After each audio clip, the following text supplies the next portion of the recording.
My name is Laurelee, and this is It's Not About Food. So it's not about food, and it's not about weight. What is it about? Everything else, because it's never ever about food or weight.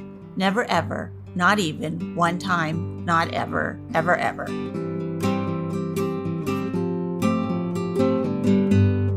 So this week, we're talking about recovery from an eating disorder is not a linear process. And what I mean by that is it takes many layers of learning that unfold uniquely, slowly, spontaneously, independently, with a lot of work and sometimes with no work at all, but it takes what it takes. This is like a radical acceptance, is that it will take as long as it takes. And sometimes we feel like we're way, way better, and then we're back in it. And we have to remember that we're just in different stages, different layers of learning. So one of the models I use is a spiral where you step on the path of recovery and you go around a little spiral and you're doing okay with learning how to feed yourself and love the body that you have and take care of your feelings. And then you hit a stressor and it feels like you're all the way back at the beginning, but you're not. You're still working yourself around that spiral. So maybe you're in the food or in the whole obsession for maybe 2 weeks, but not a year anymore, or an afternoon, or maybe you ate a whole jar of cookies, but not all the cookies in the world.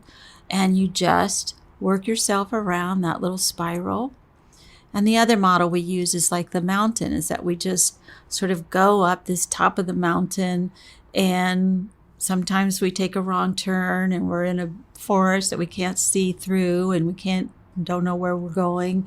And we just come back to the path of, how do I take care of myself? What's going on with me? How can I love myself unconditionally? How can I have compassion for myself that I just got lost in a forest? And you just keep moving forward.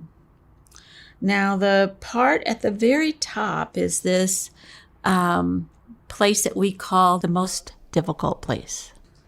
That you had the feelings and you have the behavior and you don't know what to do.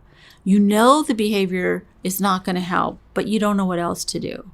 So you're stuck at that top, and the only way through it is to go over, is to do it, is to just say, I'm going to stay with myself, I'm going to go through this, and I'm going to learn how to love myself unconditionally. I'm going to learn how to eat intuitively. I'm going to learn how to take care of my body. I'm going to learn how to have my feelings.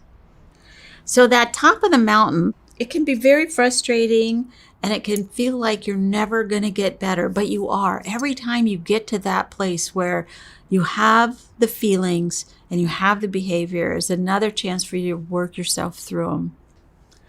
So the other thing I want to just say about this issue of really remembering that this is not a linear process, that this isn't a diet. So a diet, you kind of decide, okay, I've got to get this weight off. So I'm going to go on a diet. I'm going to eat this way. And then in 6 weeks, I'm going to come off the diet and I'm going to be another weight, and then I'll be happy and everything will be great.